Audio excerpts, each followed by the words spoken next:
Financial mess. Lawmakers hauled the Lehman Brothers CEO in front of a congressional committee. Bristling with indignation, they produced records showing that he took home almost $500 million in the past few years while steering Lehman into bankruptcy. Take a listen. My question to you is, a lot of people ask, is that fair for the CEO of a company that's now bankrupt to have made that kind of money? It's just unimaginable to so many people.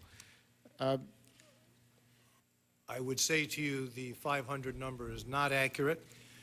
I would say to you that although it's still a large number, a very large number indeed, but that doesn't answer the question of exactly how we got into this mess. And senior correspondent Joe Johns has been digging into that all day. Joe, what can you tell us? Hey, Campbell. Well, how does a colossal financial nosedive really start? We've been sort of poring over this 250-page law that Congress approved almost 8 years ago. Final days of the Clinton administration, everybody in town was trying to get out of town. It was like the middle of December. This is called the Commodity Futures Modernization Act. And so what did the law do? There are financial tools called credit default swaps. Credit default swaps. Basically, it's insurance. The law put these instruments off limits so the government could not regulate them. And why would anybody want to do something like that?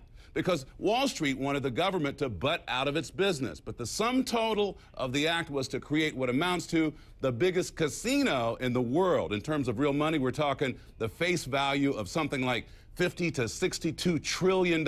Trillion with a T, worldwide. So what are these things and how do they work? Today I've talked to a former federal official, current law professor, who says they're basically legalized gambling. Think of Wall Street as a big casino, and it operates the game and provides the players who want to make a heads or tails bet on who got risky mortgages. Some people were betting that the risky mortgages would get paid off. Some people were betting that the risky mortgages would default. If there was a default, the gambler, think hedge funds, other streeters, would get a big insurance payoff.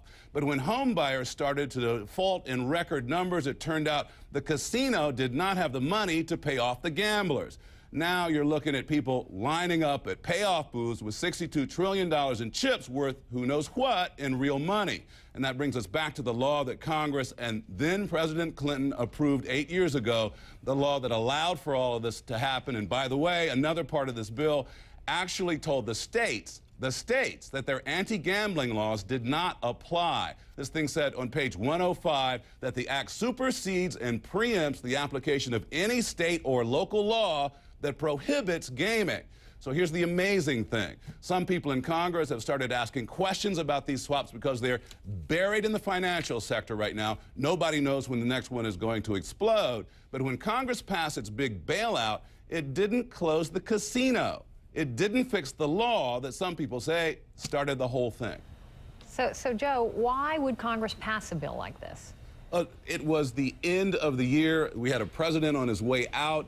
A lot of people wanted to get out of town, and this thing was buried in a much larger spending bill, thousands of pages, and people knew they had to take a vote to keep funding the government. You know, a lot of people say it's not a way to do business, certainly on Capitol Hill, but it happens. All right, Joe Johns for us tonight. Joe, tough to explain, but thanks for trying there. Appreciate it. You bet.